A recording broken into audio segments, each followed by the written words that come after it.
आकाशवाणी गोरखपुर से प्रादेशिक समाचार।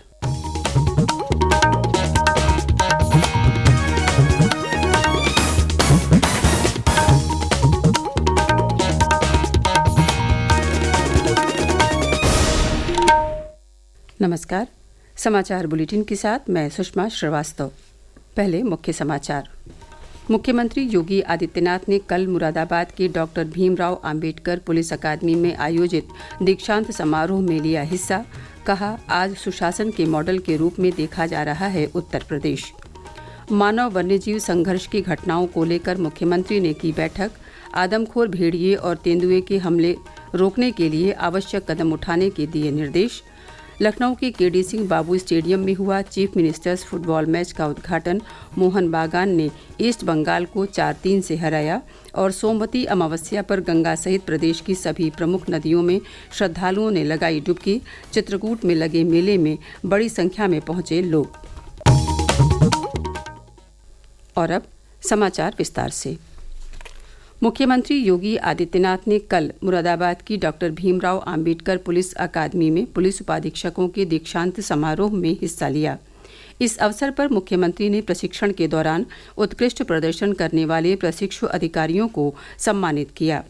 कार्यक्रम को संबोधित करते हुए उन्होंने कहा कि किसी भी प्रदेश में सुशासन की नींव अच्छी कानून व्यवस्था से मजबूत होती है। उन्होंने कहा कि उत्तर प्रदेश पुलिस में किए गए सुधार का ही परिणाम है कि बीते 7.5 वर्षों में प्रदेश के भीतर कोई दंगा नहीं हुआ है। आज उत्तर प्रदेश सुशासन के मॉडल के रूप में पूरे देश में देखा जा रहा है। रूल ऑफ लॉ के कारण प्रदेश को लेकर लोगों की धारणा बदली है। मुख्यमंत्री ने कहा कि पुलिस व्यवस्था को सुदृढ़ करने के लिए प्रदेश सरकार ने कई सुधार किए हैं।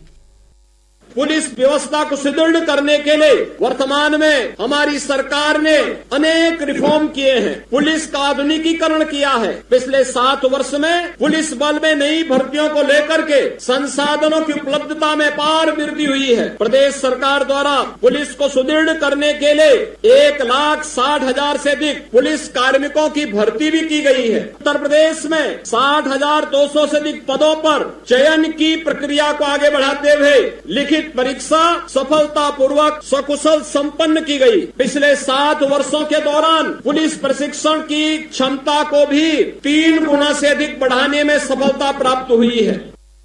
पुलिस अकादमी में 18 माह का प्रशिक्षण लेने के बाद कल नए कानून के जानकार 74 डिप्टी एसपी पास आउट हुए हैं। इनमें 18 महिला और 56 पुरुष अधिकारी शामिल हैं। मुख्यमंत्री योगी आदित्यनाथ ने प्रदेश के विभिन्न जिलों में हाल के दिनों में हुई मानव वन्यजीव संघर्ष की घटनाओं का संज्ञान लेते हुए कल विभागीय मंत्री और संबंधित विभाग के अधिकारियों के साथ बैठक की। बैठक में मुख्यमंत्री ने इन घटनाओं को रोकने, स्थिति की निगरानी करने और घटनाओं के बढ़ने के कारणों पर मंथन करने के निर्देश दिए। मुख्यमंत्री ने बैठक में कहा कि आदमखोर भेड़िए या तेंदुए द्वारा हमले की घटनाओं को नियंत्रित करने के लिए आवश्यक कदम उठाए जाएं। उन्होंने प्रभावित जिलों में प्रशासन, पुलिस, वन विभाग, स्थानीय पंचायत, राजस्व विभाग द्वारा व्यापक जन जागरूकता पैदा करने और लोगों को सुरक्षा के उपायों के बारे में भी बताने के आदेश दिए। बैठक के बाद वन मंत्री ने बहराइच, सीतापुर, लखीमपुर खीरी, पीलीभीत, बिजनौर सहित अन्य जिलों में तत्काल वन विभाग के अतिरिक्त कर्मचारियों की तैनाती के निर्देश दिए। साथ ही ज्वाइंट पेट्रोलिंग बढ़ाने का आदेश दिया। उधर बहराइच की मैसी तहसील के पूरे इलाके में जंगली भेड़िए का आतंक बना हुआ है। प्रशासन की ओर से ग्रामीणों को अकेले घर से बाहर न निकलने की सलाह दी गई है। मुख्यमंत्री योगी आदित्यनाथ ने कल मुरादाबाद में रामपुर रोड पर आयोजित वृहद रोजगार मेले का उद्घाटन किया। इसके साथ ही करीब 400 करोड़ रुपए की विकास परियोजनाओं का लोकार्पण और शिलान्यास भी किया। इस अवसर पर आयोजित कार्यक्रम को संबोधित करते हुए उन्होंने कहा कि प्रदेश में निष्पक्षता के साथ युवाओं को रोजगार दिया जा रहा है। भर्ती प्रक्रिया में किसी भी तरह की धांधली न होने को लेकर प्रदेश सरकार सतर्क है। रोजगार सृजन का कार्य निरंतर चल रहा है। केंद्रीय मंत्रिमंडल की कल नई दिल्ली में हुई बैठक में किसानों के हित से जुड़े कई महत्वपूर्ण फैसले लिए गए। मंत्रिमंडल के निर्णयों की जानकारी देते हुए केंद्रीय मंत्री अश्विनी वैष्णव ने बताया कि किसानों का जीवन बेहतर बनाने और उनकी आय बढ़ाने के लिए सरकार 2,817 करोड़ रुपए के निवेश के साथ डिजिटल कृषि मिशन की स्थापना करेगी। इसके अलावा खाद्य और पोषण के फसल विज्ञान के लिए 3,979 करोड़ रुपए का कार्यक्रम शुरू किया जाएगा। मंत्रिमंडल ने कृषि शिक्षा और प्रबंधन को मजबूत करने के लिए 2,292 करोड़ रुपए के कार्यक्रम और बागवानी विकास के लिए 1,202 करोड़ रुपए के आवंटन को भी मंजूरी दी है। प्रादेशिक समाचार आप आकाशवाणी गोरखपुर से सुन रहे हैं। ये समाचार बुलेटिन हमारे YouTube channel AIR news Gorakhpur और एक्स हैंडल AIR न्यूज़_GKP पर भी उपलब्ध है। मुख्यमंत्री योगी आदित्यनाथ ने कल लखनऊ के केडी सिंह बाबू स्टेडियम में chief ministers cup football match का उद्घाटन किया। इस अवसर पर आयोजित कार्यक्रम को संबोधित करते हुए मुख्यमंत्री ने कहा कि पिछले 10 वर्षों में प्रदेश में खेल की गतिविधियां तेजी से आगे बढ़ी हैं। खेलो इंडिया खेलो और फिट इंडिया मूवमेंट के माध्यम से खेलों को नई दिशा दी गई है। उन्होंने कहा कि प्रदेश सरकार राज्य की 57,000 पंचायतों में एक खेल का मैदान बना रही है। इसके अलावा 825 विकास खंडों में मिनी स्टेडियम भी बनाए जा रहे हैं। इस अवसर पर फुटबॉल के शीर्ष क्लब ईस्ट बंगाल और मोहन बागान के बीच मुकाबला हुआ, जिसमें मोहन बागान ने 4-3 से जीत दर्ज की। प्रधानमंत्री नरेंद्र मोदी ने कल नई दिल्ली के पार्टी मुख्यालय में भारतीय जनता पार्टी की सदस्यता अभियान की शुरुआत की। श्री मोदी ने भाजपा अध्यक्ष जगत प्रकाश नड्डा से अपनी सदस्यता का नवीनीकरण प्रमाण पत्र प्राप्त किया। अभियान के दौरान नए सदस्य बनाए जाएंगे और पार्टी के मौजूदा सदस्यों की सदस्यता का नवीनीकरण किया जाएगा।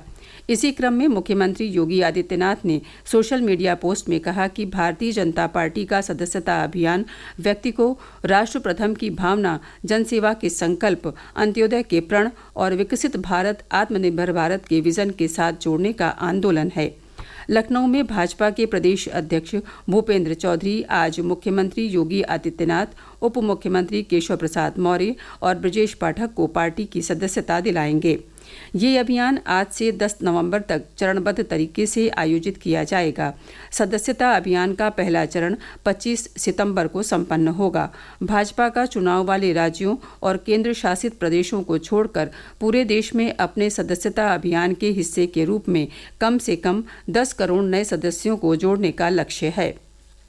पेरिस पैरालंपिक में पैरा बैडमिंटन खिलाड़ी नीतीश कुमार ने पुरुष सिंगल्स के SL3 श्रेणी में स्वर्ण पदक जीत लिया है। उन्होंने ब्रिटेन के डेनियल बेथेल को फाइनल मुकाबले में शिकस्त दी। इससे पहले योगेश कथुनिया ने कल पुरुषों के डिस्कस थ्रो F56 स्पर्धा में रजत पदक जीता।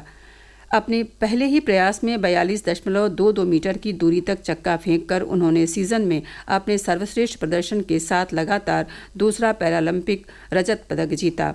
पेरिस पैरालंपिक में भारत ने 2 स्वर्ण, 3 रजत और 4 कांस्य के साथ अब तक कुल 9 पदक जीते हैं।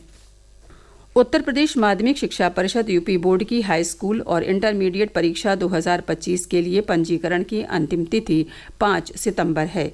इस तिथि तक छात्र छात्राओं के शैक्षिक विवरण यूपी बोर्ड की वेबसाइट पर अपलोड किए जा सकेंगे।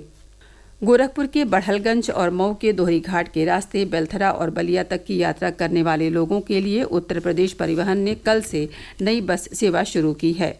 गोरखपुर से बलिया के यात्रियों के लिए ये बस सेवा प्रतिदिन 3 फेरों में उपलब्ध रहेगी। सोमवती अमावस्या पर कल गंगा सहित प्रदेश की कई नदियों में श्रद्धालुओं ने डुबकी लगाई। चित्रकूट में सोमवती अमावस्या मेले में लाखों की संख्या में पहुंचे श्रद्धालुओं ने पवित्र मंदाकिनी नदी में स्नान कर कामदगिरी पर्वत की परिक्रमा की। वाराणसी, अयोध्या, कानपुर नगर और अमरोहा सहित अन्य स्थानों पर भी श्रद्धालुओं ने पवित्र नदियों में स्नान कर दान पुण्य किया। प्रयागराज में लाखों की संख्या में भक्तों ने गंगा नदी में डुबकी लगाई। और अब अंत में मुख्य समाचार एक बार फिर। मुख्यमंत्री योगी आदित्यनाथ ने कल मुरादाबाद के डॉक्टर भीमराव अंबेडकर पुलिस अकादमी में आयोजित दीक्षांत समारोह में लिया हिस्सा। कहा, आज सुशासन के मॉडल के रूप में देखा जा रहा है उत्तर प्रदेश। मानव वन्यजीव संघर्ष की घटनाओं को लेकर मुख्यमंत्री ने की बैठक। आदमखोर भेड़िए और तेंदुए के हमले रोकने के लिए आवश्यक कदम उठाने के दिए निर्देश। लखनऊ के केडी सिंह बाबू स्टेडियम में हुआ चीफ मिनिस्टर्स फुटबॉल मैच का उद्घाटन। मोहन बागान ने ईस्ट बंगाल को 4-3 से हराया। और सोमवती अमावस्या पर गंगा सहित प्रदेश की सभी प्रमुख नदियों में श्रद्धालुओं ने लगाई डुबकी। चित्रकूट में लगे मेले में बड़ी संख्या में पहुंचे लोग। इसी के साथ प्रादेशिक समाचारों का ये बुलेटिन समाप्त हुआ। नमस्कार।